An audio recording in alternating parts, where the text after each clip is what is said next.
Greetings, fellow travelers, and welcome to the Way of the Showman, where we view the world through the lens of showmanship. I am your gracious host, Captain Frodo, and yet again, the fool has planned to do something, and the world laughs, which when you are a fool or a professional clown is a good result. Today was supposed to be the last episode, but what is going to be the last episode, it's still in development. So, you get this bonus episode, yet again. And the emotions have been flying high a little bit lately. I don't know why. Things just go up and down. It's like we're on a ship or a roller coaster. The pandemic is quite calm here in Norway. We're a bit disconnected from it, so in this strange normalcy, you get this false sense of, I should be doing something, should be doing some shows. But across Europe, across the world, the pandemic is flaring up again. The only place where it seems to have fully gone down is in Victoria in Australia, in Melbourne, which has had, I think, the most severe and persistent lockdown restraints or whatever since this started.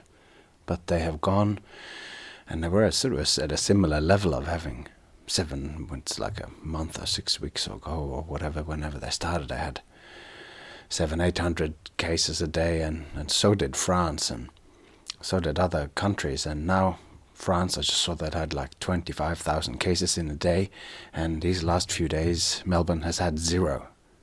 So France has gone up and up and up, and they're losing control.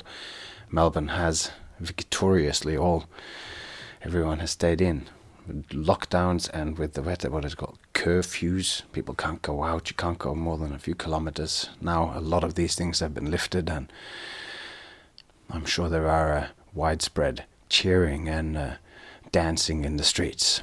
I certainly hope so. And a friend of mine said, things have changed in Germany too, so venues that thought they could open and venues that had organized to be in huge ballrooms. My friend Menno, who has an incredible juggling act, tango juggling act with his wife, Emily, they were supposed to do a show at the Tiki Palace, and they had changed their venue that normally holds just, whatever it is, 140 people or something, and they were going to do it in a big ballroom instead and have 200 people, which is what was allowed. And then the rules changed. Now there's no way you can do a show at all, because you can't have 200 people in a room regardless of what distancing or so they have inside the house. So contracts are being cancelled left, right and centre. We are in this for the long haul. Our industry is still very hard hit. But as long as we're okay, that's a very good thing. And in this loneliness, I've been listening to podcasts, and I've been really enjoying the object episodes that Jay Gilligan and Eric Orbag has been doing, where they are on the quest for a definition of juggling, and this last episode that they did was just brilliant. It's, to define what juggling is, you'd think it was a straightforward thing, but as these ongoing episodes reveals, it's a very complicated affair. And it's really complicated, an interesting topic of exploration, and this last episode has taken us through circus history, and from the juggling Egyptians 4,000 years ago, and how this then is intertwined like two snakes, one snake being the depiction of juggling and the juggling as an entity in the world, and the other one is the evolution of the activity that a performer does when someone says they're juggling. And if you're not already checking out Jay and Eric's podcast, Object Episodes, you should be. It's awesome. And in that episode, they were talking about, in the beginning, juggling is intertwined with magic, so it's one thing. And for me here on the way of the way of the showman, this is, I think, the original state of many things. They start out as being a quite wide, like showmanship is a wide term deliberately, because I wanted to include juggling. I wanted to include all the circus arts, and I wanted to include talking and stand-up comedy and all these things in the beginning. They weren't quite separated out. So somebody who was a juggler did a bit of juggling, a bit of magic, maybe sung a song, and so forth. But anyway, within there, in the talk of these two things next to each other, it made me think of this, how we've talked about before several times, but mainly in the Secret Knowledge and Me episode. Is that episode 3? Anyway, where magic is divided into two things. There is the magic effect, which is what the audience sees, and then there's the method, which is what the magician does to create the effect. And so there's this sort of gap between what the showman who performs the magic does and what the audience experiences. And in a sense, magic is a bit like acting. I mean, Robert Houdin, the father of modern magic, said that a magician is an actor who plays the role of a magician. So, with that in mind, magic is a kind of acting. And another way that it is like acting is that when you're really good at magic, it looks like you're not really doing anything. Like if you go, let me show you something weird. When you take this steel ring, which can you see, it's a solid steel ring, and then when you push it against this other ring, it just links into it. Now, if you're a casual person and you just did that, and you actually had discovered this weird phenomena that happened that surprised you and blew you away, then that, if it's delivered perfectly, this is what it looks like to an audience member when the magician is highly skilled. An impossibility happens and it looks completely fair and honestly presented, like one person just showing somebody else something strange. The skill of the magician is then completely invisible. You think you saw one thing, but something else went on. Anyways, in the episode, Eric and Jay is talking about how a juggler is very different than a magician, because the skill of the juggler, his method for the effect, like his skill on how to juggle a 5-ball cascade or juggle 3 clubs, 3 knives, the method, or like his skill, is the very object of attraction for the audience. The juggler shows you the 5 rings, then he juggles them, and you just know it's hard, and the fact that it is hard, but that he can still do it, is what is attention grabbing and pleasing to see. So I just thought this was a kind of interesting dichotomy, the hidden skill of the magician and the very visible skill, where there's almost this sort of duality there, or that they are on a spectrum.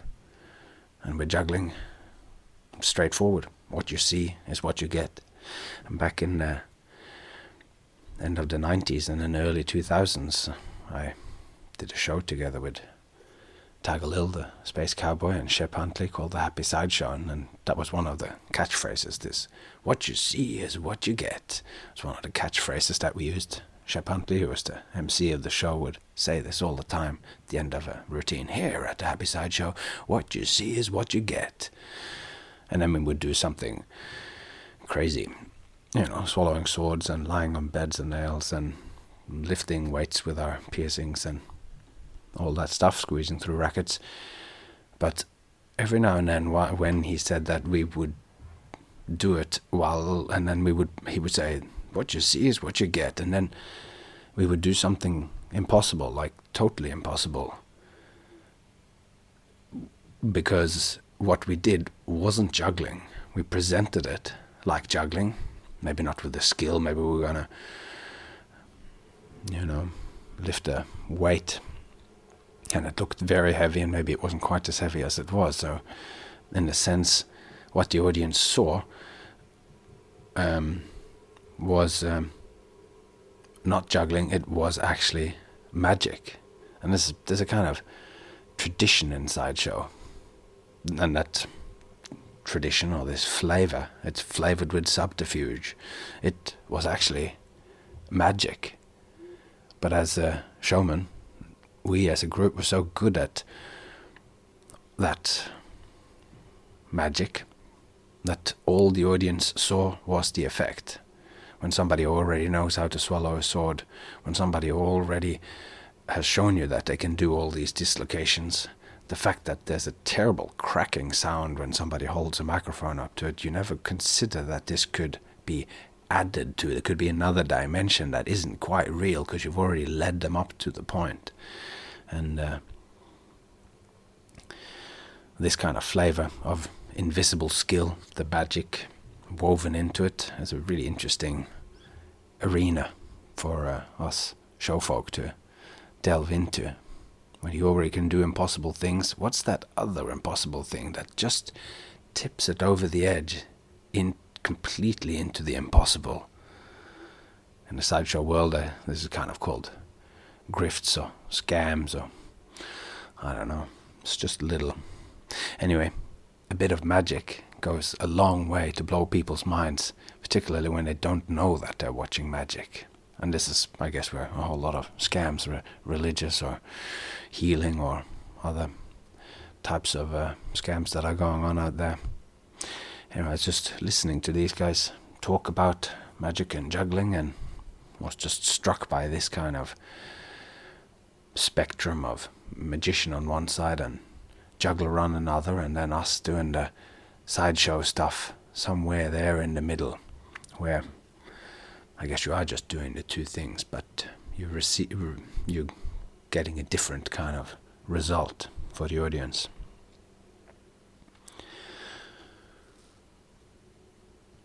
But as I said, emotions have been going up and down. It's been a very long time since the shows closed down in Las Vegas, and we went from doing 10 shows a week to doing no shows a week. And I am not whole. At the moment, I am not whole. Part of me is gone. I am a showman. And a showman is someone who faces the other way, standing face to face with others, with something to show them. Who I am is dependent on others, groups of others gathering in anticipation and attention. And in this meeting appears the show on the frontier between me and the audience. This is where the show emanates or comes out. In this meeting of the two, the shower and the watcher, this is the realm of the show. And without this meeting point of attention, the time shared, there is no show. And I am a showman. I consist of two aspects, show and man. The man I am lives in the show, belongs in the show, calls the show home. I left Norway in 1996 when I began the life on the road, when I began following the way of the showman. I didn't know it when I went with a friend on a car trip through Europe doing street shows, living in a Fiat Uno, which is a tiny car. I didn't know that I would be gone for 24 years. Before that, too, I lived a sojourn existence. I was going away in every holiday on trips, traveling with my dad, and later on traveling through Europe and stuff by myself or with friends in every school holiday. And I left straight after school. I moved to Oslo to study but also to be with other jugglers and circus people.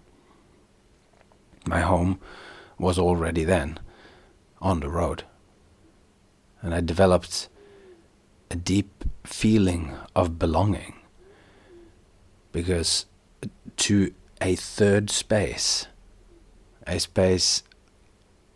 space that I mentioned before, the performance space, the place where a showman and the audience join in a very particular conversation which opens up a uniquely human realm, the show space, not just my space, not just the audience's space, but in this meeting, the conversation itself between us, of speaking, showing, and the listening, it creates this extra dimension.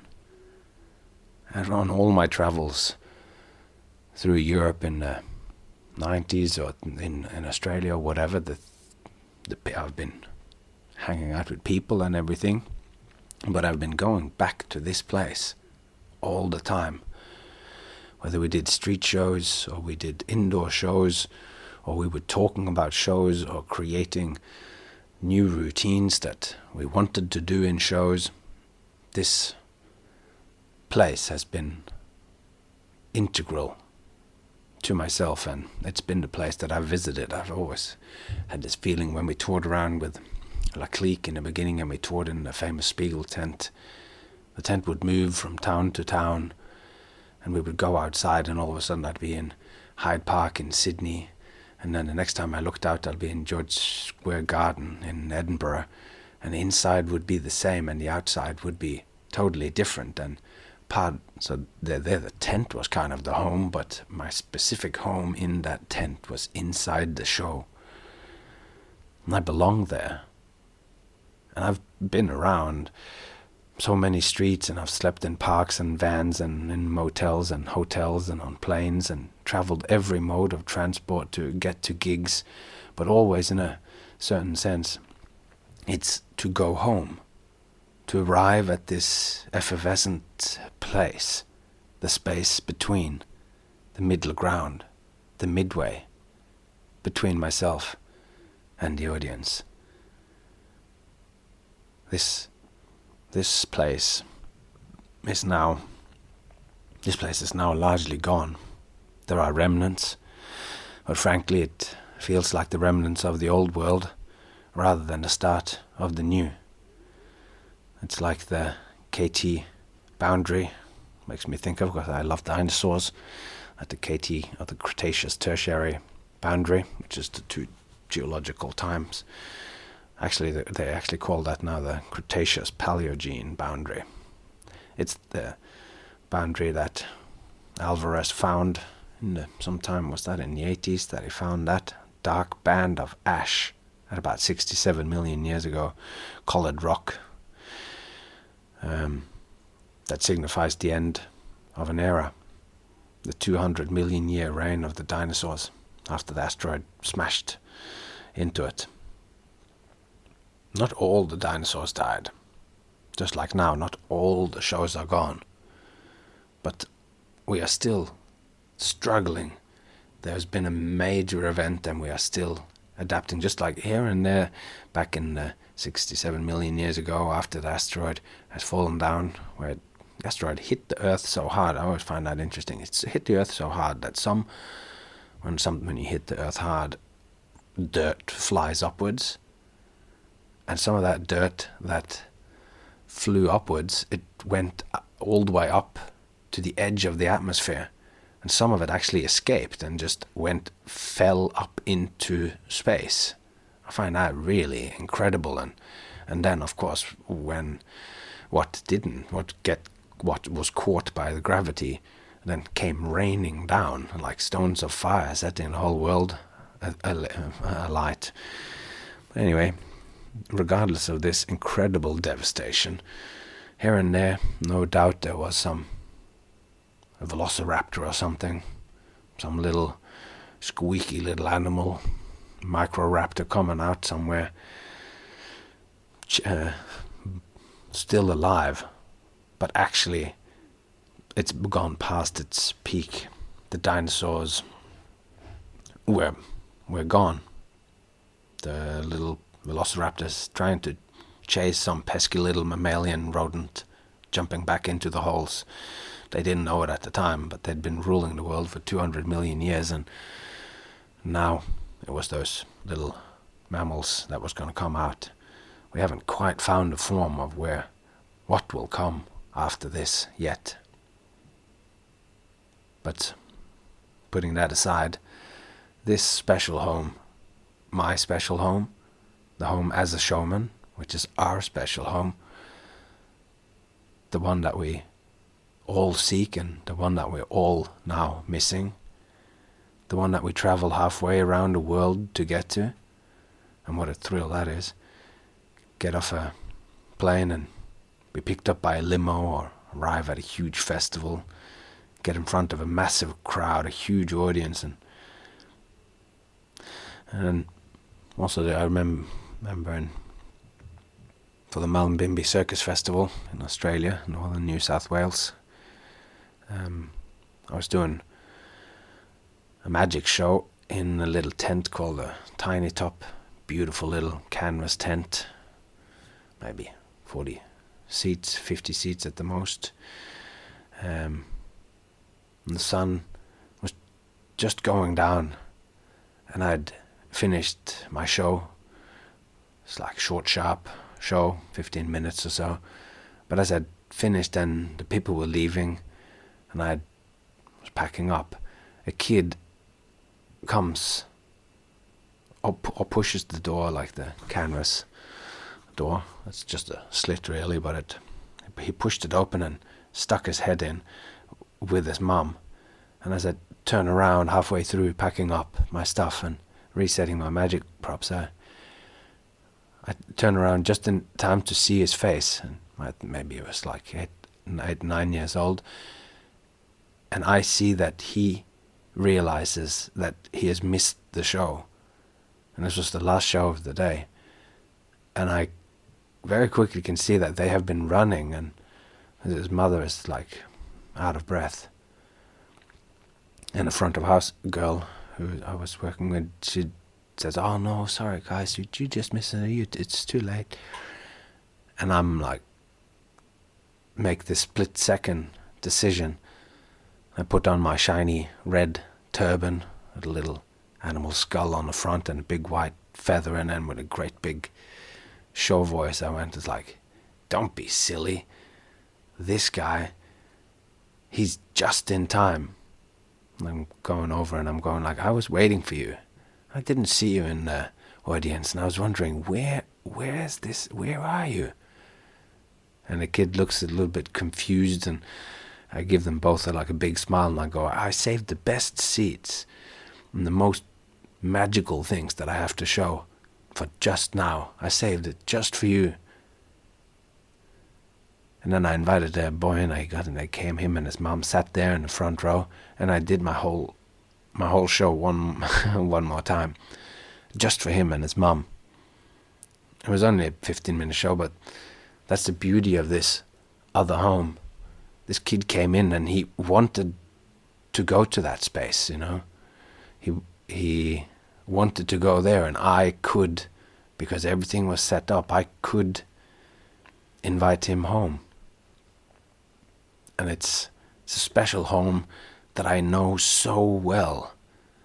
And because I know it so well, that's part of this radiance of a master showman, that you have internalized this place. So as soon as you turn on and start projecting yourself out, you invite them in and make the audience feel at home as well. Like when you invite somebody into your house and you really go, "My castle is your castle, or my place is your place. Anything can happen in here. Just relax. This is a good place." And for those 15 minutes when the kid got to see the show that he for a moment thought that he missed, after running through a darkening field to a tiny colorful canvas tent that smelled of popcorn, I got to go home again, and him and his mom, they helped open the portal for me. And now that I think back at that, I'm like, oh, of course I should have done it.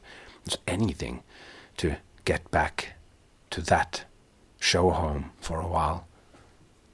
Because at the time, though, it could have gone either way, because there's a festival, been doing workshops and doing stuff all day, helping people with their acts, and I was taking other workshops. And somewhere very close by in a bar tent, there was probably a cold beer with my name on it. But now, of course, I can only visit that home in the company of an audience, even when that was just one boy and his mom. So it's a very special place, and all this is a long way to say that a show is, in a very real sense, a home for me and for us showfolk. And I learnt that there is a very special word.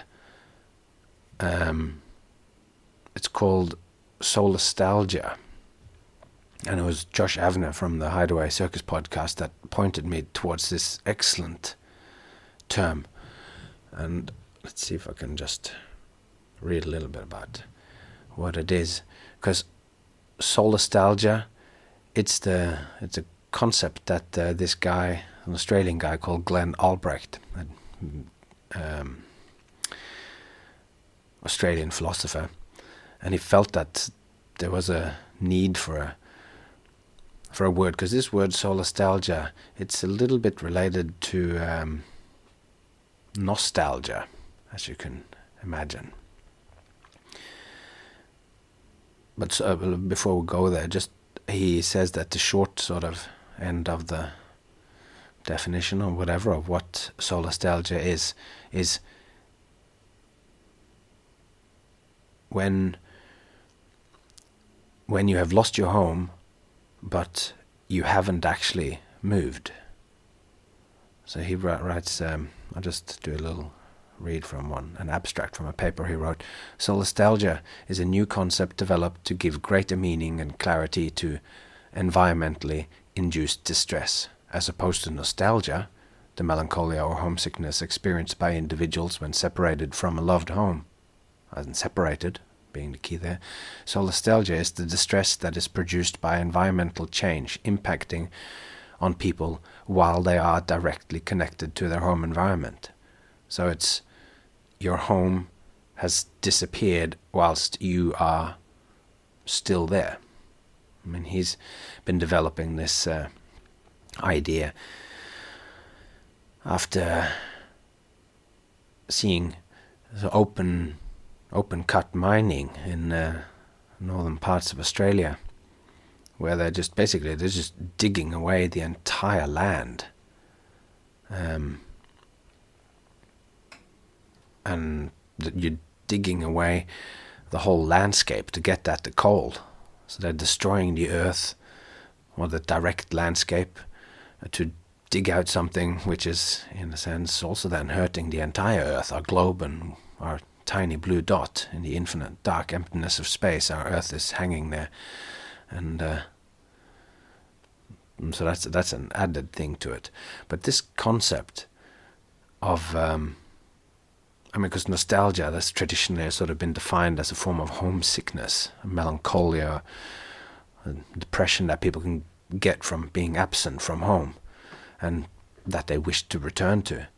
The soldiers during the wars were affected so strongly by this that it ultimately could lead to death, as hopelessness and despair set in, and they get careless and get killed.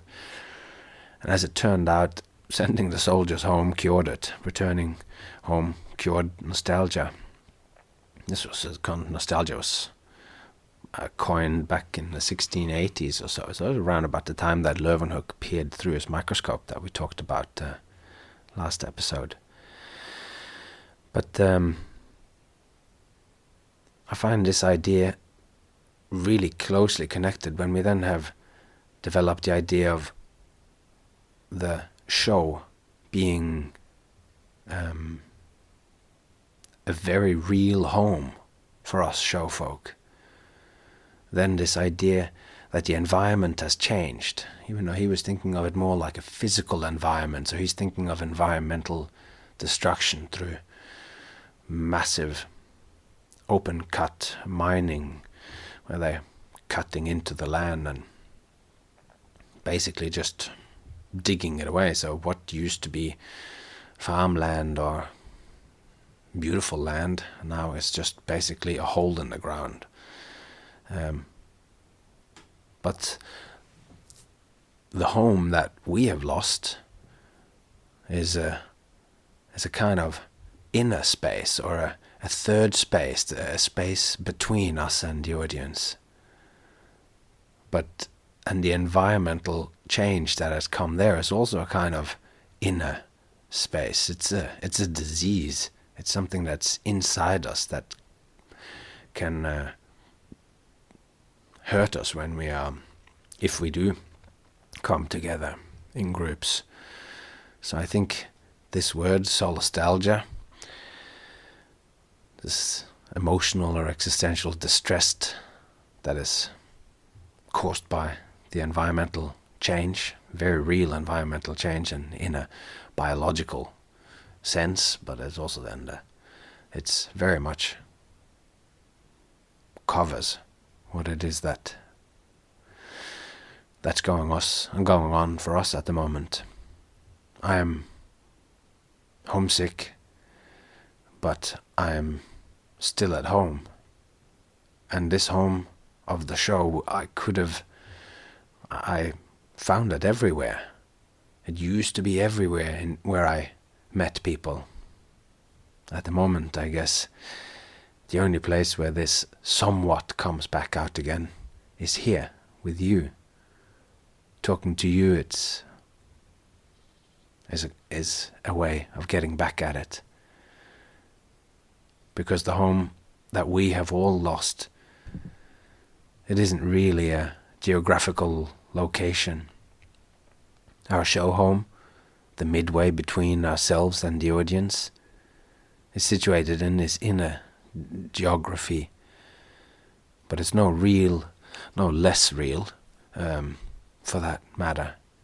Rather to the contrary, it's a huge part of ourselves. And so in this sense, the geography that's been dug away, the one that's been mined and broken apart for no good reason, that bit that's been dug out, that's part of my soul, part of our soul. And that part of me is gone. I'm not whole. Part of me is gone. I am a showman, and a showman is someone who faces the other way, standing face to face with others, with something to show them. Who I am is dependent on those others, groups of others gathering in anticipation and attention. In this meeting appears the show, or this meeting of the two, the shower and the watcher, is the show. Without this meeting point of attention and time shared, there is no show. I am a showman. I consist of two aspects, the show and the man I am lives in the show, belongs in the show, calls the show home.